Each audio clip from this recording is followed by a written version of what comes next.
السلام عليكم. النهاردة هنعمل مع بعض الزبادي البيتي بكل أسراره، متماسك بقوام كريمي. عملت النهاردة منه طبيعي وعملت كمان بالفراولة، وقدمته كمان في كوبايات وقدمته كمان في طواجن. وده شكل الطواجن معايا.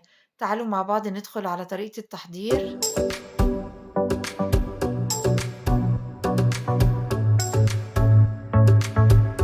نسمي الله. في حلة معايا نزلت بكيلو ونص من اللبن، اللبن الفلاحي. شغلت النار عليه وسبته لحد ما يغلي، وبعد ما يغلي كده ووصل لمرحلة الغليان هبدأ ان انا اهدي النار عليه وهسيبه لمدة 10 دقايق مع التقليب. وفي الوقت ده كده اللبن هيتبخر منه اي مية زيادة، وبعد 10 دقايق هاطفي عليه النار وهاسيبه كده لحد ما يبرد. يبرد كده مش يبرد على الآخر، يعني يبقى دافي كده زي دمعة العين. في الوقت ده هنلاحظ إن اتكون كده عليه وش.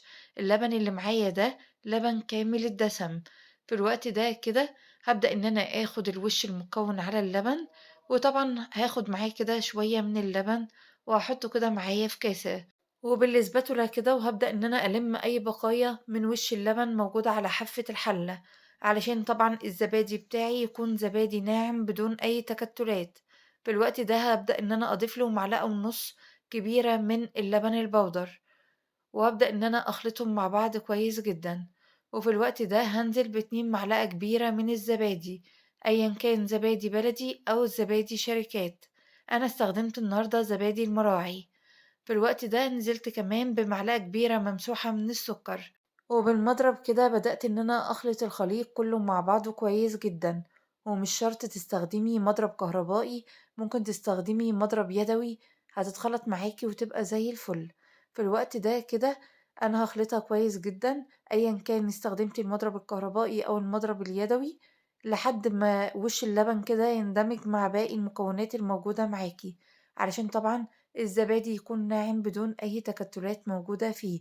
وفي الوقت ده كده الخليط بتاعي جاهز، ضفته كده على اللبن الموجود في الحلة مع التقليب. وفي الوقت ده كده احنا لو عايزينه يبقى زبادي طبيعي كله هنستخدمه كده في الوقت ده وهنصبه كده على الكوبايات والطواجن بتاعتنا. بس أنا أخدت كده شوية في الكاسة ونزلت عليهم كده بمعلقة ونص من كريم شانتيه الفراولة، وده كان شكله. وفي الوقت ده الزبادي هيكون جاهز إن أنا أصبه كده في الكوبايات والطواجن بتاعتي. في الوقت ده كده صبيت زبادي بالفراولة وبدأت إن أنا أصب الزبادي الطبيعي. أنا حطيته كده في الدورق ده علشان يسهل عليا كده في الحط في الكوبايات والطواجن.